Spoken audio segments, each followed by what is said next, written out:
ყაველაშვილი თეირანში აიათოლა ალი ხამენეის გამოსამშვიდობებელ ცერემონიას დაესწრება. აეროპორტში ყაველაშვილს ირანის განათლების მინისტრი დახვდა. კადრების სოციალურ ქსელში ირანული წყაროებიდან გავრცელდა. ადმინისტრაციის ოფიციალური განცხადებით კი ყაველაშვილი პრეზიდენტ ფეზეშკიანს შეხვდა და ირანში მომხდარი მოვლენების გამო სამძიმარი გამოხატა. ავალიანის მკვლელობის საქმეზე შინაგან საქმეთა მინისტრის ყოფილი მოადგილის შვილს ბრალი დაუმძიმდა. გიორგი მალონიას პროკურატურა ჯგუფურად ჯანმრთელობის განზრახ მძიმე დაზიანებაში დახმარებას ედავება. დღეს მედიასთან პირველი კომენტარი გააკეთა მერაბ მალანიამ. ყოფილი მაღალჩინოსანი აცხადებს, რომ მისი შვილი უდანაშაულოა.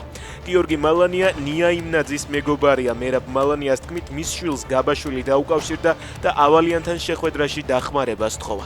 თავდასხმაზე კი საუბარი არ ყოფილა. არ გაყვა ჩემი შვილი, რადგან არ არის ასე გაზრდილი, განაცხადა მალანია.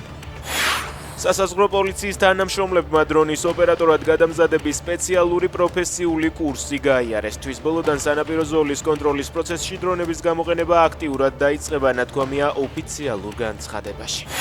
კიევზე 2 ივლისის თავდასხმების ბრძანება გერასიმოვმა გასცა. უკრაინამ რუსეთის გენშტაბის უფროსის წინააღმდეგ ომის დანაშაულისთვის სისხლის სამართლის საქმე აღძრა. ოკუპანტების მიერ სამოქალაქო ინფრასტრუქტურის დაბომბვას 30 ადამიანი ემსხვერპლა.